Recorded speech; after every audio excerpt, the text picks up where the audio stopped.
મોટા મોટા વિજ્ઞાની માણસો, હમણાં તાજેતરમાં એક શ્રેષ્ઠ વિજ્ઞાની સ્ટીફન હોકિંગનું નિધન થયું. એને આપેલા પ્રદાન બદલ વિશ્વ એને વંદન કરતું રહેશે. પણ સ્ટીફન હોકિંગ પોતે બોલ્યા કે વિશ્વ તો આશ્ચર્યકારી છે, બ્રહ્માંડ જેને સમજી શકાય એવું નથી, પણ બ્રહ્માંડને સમજવું તો કઠિન છે, પણ એના કરતાં પત્નીને સમજવી ને સ્ત્રીને સમજવી એ અતિ કઠિન છે. એણે 2 વખત ડિવોર્સ લીધા સ્ટીફન હોકિંગે. પણ મોટા મોટા માણસો બહાર ગમે તેટલી સફળતા પ્રાપ્ત કરી હોય, પણ સ્વજનોને સમજવામાં, સંબંધોને સાચવવાની અંદર નિષ્ફળ જતા હોય છે. વિશ્વવિખ્યાત ભેટ જેણે આપી વિશ્વને, સ્ટીવ જોબ્સ, જેણે એ ફોર એપલ, જે સફરજનથી નહીં પણ આઈફોનથી લોકોની અંદર ફિટ કરી દીધું, એ સ્ટીવ જોબ્સ કેવળ $500 સાથે કંપનીનો પ્રારંભ કરે મિત્ર વોઝનિયાક સાથે. અને રિચાર્ડ નિક્સન, અમેરિકન પ્રેસિડેન્ટ, જ્યારે સ્ટેજ ઉપર એમને પ્રાઇઝ આપતા હોય ત્યારે એના મિત્ર વોઝનિયાક સાથેના બોલવાના સંબંધો પણ નહોતા. જ્યારે સ્ટીવ જોબ્સે પ્રવેશ કર્યો સ્ટેજ ઉપર ત્યારે વોઝનિયાક નહોતા ગયા, વોઝનિયાક ગયા ત્યારે સ્ટીવ જોબ્સ નહોતા ગયા. છેવટે એક સમય તો એવો આવ્યો કે એમણે એપલ છોડવી પડી, નેક્સ્ટ અને પિક્સાર સ્ટાર્ટ કરવા પડ્યા. લોકોને એપલ આપી શકાય છે, પણ પોતાના જ પાર્ટનર સાથે એડજસ્ટમેન્ટ કરવું અતિશય કઠિન છે. અહીંયા બેઠેલા ઘણા ખરા ડિઝનીલેન્ડમાં ગયા છે, ઓર્લાન્ડોમાં. એના જનક વોલ્ટ ડિઝની એ પોતે બોલતા હતા, મારી ક્રિએટિવિટી 1000 એકરમાં લોકોને મનોરંજન આપી શકે છે, પણ મારી દીકરીને કન્વિન્સ કરવામાં મારી ક્રિએટિવિટી સંપૂર્ણ નિષ્ફળ જાય છે. હું મારી દીકરીને સમજાવી શકતો નથી. મોટા મોટા માણસો સંતાનોની બાબતમાં, ક્યાંક પરિવારના સભ્યોની બાબતમાં નિષ્ફળ જાય. અને હમણાં તાજેતરમાં જે એક ઘટના બની, રેમન્ડના માલિક વિજયપત સિંધાનિયા, 12,000 કરોડની એસેટ અને વિખ્યાત વિભૂતિ જેને કહી શકાય, અબજોપતિ માણસ, એની પ્રસિદ્ધિ કેટલી, એની પાસે સ્કિલ કેટલી.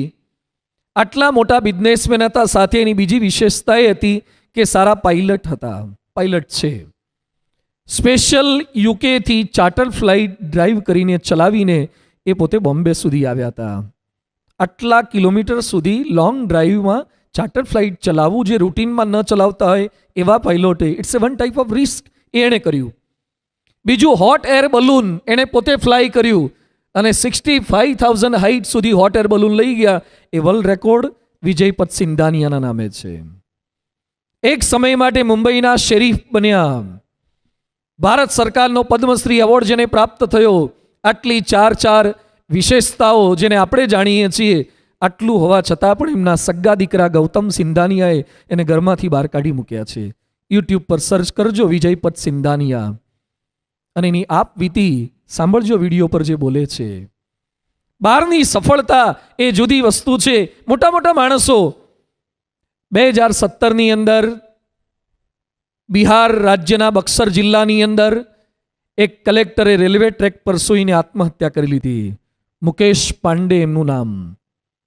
કલેક્ટર એક જિલ્લાને સંભાળી શકે, એક કલેક્ટર ટ્રેક પર સૂઈ જાય અને પોતે આત્મહત્યા કરી લે. હી કુડન્ટ બેલેન્સ. પોતાની પત્ની અને પોતાની માતા વચ્ચે બેલેન્સ ન જાળવી શક્યા. આ સમગ્ર દ્રષ્ટાંતો આપવા પાછળનો મારો એક જ આશય છે. આવા દ્રષ્ટાંતો એટલે આપ્યા કે આપણા કોઈના નામ તો ન લેવાય, આ લોકોના જ નામ ન લેવાય. કારણ કે જે આપણી વચ્ચે નથી, જેને ઇરિટેશન નથી થવાનું, જેને કોઈ તકલીફ નથી થવાની, આપણે તો હજુ બધાની વચ્ચે રહેવાનું છે. એ બધાની વચ્ચે આવા લોકોના જીવનમાં પણ પ્રશ્ન સર્જાતા હોય તો આપણે તો ચોક્કસ થાય. એક સંબંધ વણસે, એક સંબંધ તૂટે, એક સંબંધ બગડે અને કેવી અસર અન્ય લોકો પર પડતી હોય છે. લગભગ 1-2 વર્ષ પહેલા જર્મનીની અંદર વિંગ્સ નામનું એક વિમાન ક્રેશ થયું. બ્લેક બોક્સ જે સમગ્ર પ્રશ્નોનું મૂળ છે જણાવે છે કે શેના કારણે આ થયું છે. તપાસ કરવામાં આવી તો કારણ શું જાણવા મળ્યું? પ્લેનની અંદર બેઠેલા કેપ્ટન વોશરૂમ ગયા, એટલે કો પાયલટ હતા એન્ડ્રિયસ લુબિટ્સ, એને બધા જ કીવર્ડ બદલી નાખ્યા, પાસવર્ડ બદલી નાખ્યા અને પ્લેન આખું અથડાવી માર્યું. 150 યાત્રીઓ મૃત્યુ પામ્યા. શા કારણે કો પાયલોટે આવી ઘટના સર્જી, પોતે પણ મર્યા અને 150 વ્યક્તિઓને મારી નાખ્યા? એને પોતાની પ્રેમિકા સાથે બ્રેકઅપ થયું હતું.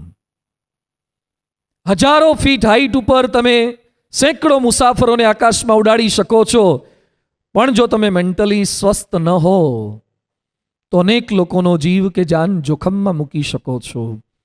એક વ્યક્તિના સંબંધો બગડે છે, એની અસર કુટુંબ પર પડે, સમાજ પર પડે, રાષ્ટ્ર ઉપર પડે છે, અનેક લોકો પર પડે છે. અને એવા સમયે સંબંધ છે એટલે પ્રશ્ન તો થવાના જ. એવા સમયે શું આપણને ટકાવી રાખશે? હિલેરી ક્લિન્ટનના જીવનમાં પણ કંઈક આવી ઘટના બની. એકવાર સવારે જાગ્યા અને બિલ ક્લિન્ટન એમને જણાવ્યું કે મારા મોનિકા સાથેના આડા સંબંધો છે. હિલેરીને પણ ખબર પડી અને બિલે પણ જણાવ્યું. હિલેરીએ પોતાની આત્મકથામાં લખ્યું છે, લિવિંગ હિસ્ટ્રીમાં, કે 7 મહિના સુધી બિલે મને અંધારામાં રાખી. It was the shocking news for me. કોઈ સ્ત્રી કરી ત્યાં બેર કરી શકે આવા સમાચાર? અને એ સમયે ટોટલી ડિપ્રેશનમાં આવી ગયા. અને એના એક મિત્ર એને વાત કરી કે ઈશ્વર વેદના પણ આપે છે અને ઈશ્વર એમાંથી બહાર નીકળવાનો રસ્તો પણ આપે છે, એટલે ધીરજ રાખજે. હિલેરી ક્લિન્ટન લખે છે કે because of patience, because of good friends હું આમાં ટકી શકી. અને એક સુંદર વાક્ય લખ્યું છે, આવી પરિસ્થિતિમાં સમજદારીએ મને ટકાવી રાખી છે. સમજદારીએ અમારા સંબંધો એ ટકાવી રાખ્યા છે. આજે મારે વાત એ સમજવી છે, આજે આપણે સાથે મળીને એ નિષ્કર્ષ પર આવવું છે કે આપણા સંબંધોને ટકાવવા માટે કોઈક એવી સમજદારી જોઈશે. અનેક પ્રકારના સંબંધો આપણે બાંધીએ છીએ. ફેમિલી રિલેશન્સ કુદરત બાંધીને આપે છે. ઇકોનોમિકલ રિલેશન્સ પૈસાથી બંધાય છે. સોશિયલ રિલેશન્સ જે સમાજમાં રહેતા હોય એના આધારે બંધાય છે. પ્રોફેશનલ રિલેશન ધંધા કે બિઝનેસના આધારે થાય છે. સ્પિરિચ્યુઅલ રિલેશન્સ આપણા ધર્મ કે સંપ્રદાયના આધારે બને છે. ઇમોશનલ રિલેશન્સ આપણા રસ અને રુચિને આધારે બને છે. આ બધા જ પ્રકારના રિલેશનની અંદર આપણે કંઈક અભિગમ બદલવા પડશે. જે જીવિત છે એને બીજા સાથે સંબંધો બાંધવા જ પડે, એને મેન્ટેન કરવા જ પડે. ગુજરાતીમાં એક કહેવત છે, તાવડી 13 વાના માંગે. એક તાવડી કે એક ઘરની અંદર વઘાર કરવો એટલે 13 વાના માંગે. એમ જીવતો માણસ 17 સાંધા માંગે. તમે જીવતા છો, કોઈ માણસ એમ બોલે કે મારે કોઈની જરૂર નથી, શક્ય જ નથી. મર્યા પછી પણ ઓછામાં ઓછા 4ની જરૂર પડે ઊંચકવા માટે. જરૂર છે જ. બીજા સાથેના સંબંધો પર પૂર્ણ વિરામ મૂકી દેવું બહુ સરળ છે, પણ સંબંધો ન બગડે એના માટે થોડો અલ્પ વિરામ લેવો ને એ બહુ જ કઠિન છે. સંબંધો પર પૂર્ણ વિરામ તો તરત મૂકી દેવાય, સંબંધો તોડતા વાર નથી લાગતી, પણ એ સંબંધ ન તૂટે એના માટે થોડોક અલ્પ વિરામ લેવો ને એ વધારે જરૂરી છે. એક વાક્યથી વિચાર કરીએ, મારા સંબંધોથી મને સંતોષ છે ખરો? પત્ની સાથેના, પુત્ર સાથેના, પિતા સાથેના, પરિવાર સાથેના, સમાજ સાથેના, રાષ્ટ્ર સાથેના. મારા સંબંધોથી મારા સગા સ્નેહીને સંતોષ છે ખરો? 2 પ્રશ્ન પૂછીએ. ઘણીવાર આપણી હાઈટ એટલી વધી જાય છે ને કે નીચેના માણસો આપણને પહોંચી શકતા નથી, અથવા હાઈટ એટલી વધી જાય ને કે નીચેથી બૂમો પાડે છે પણ એનો અવાજ આપણને સંભળાતો જ નથી. સમજજો. અને માણસો બહુ જ હાઈટ પર જતા રહે ને પછી એને નીચેના બધા જ નાના લાગે છે.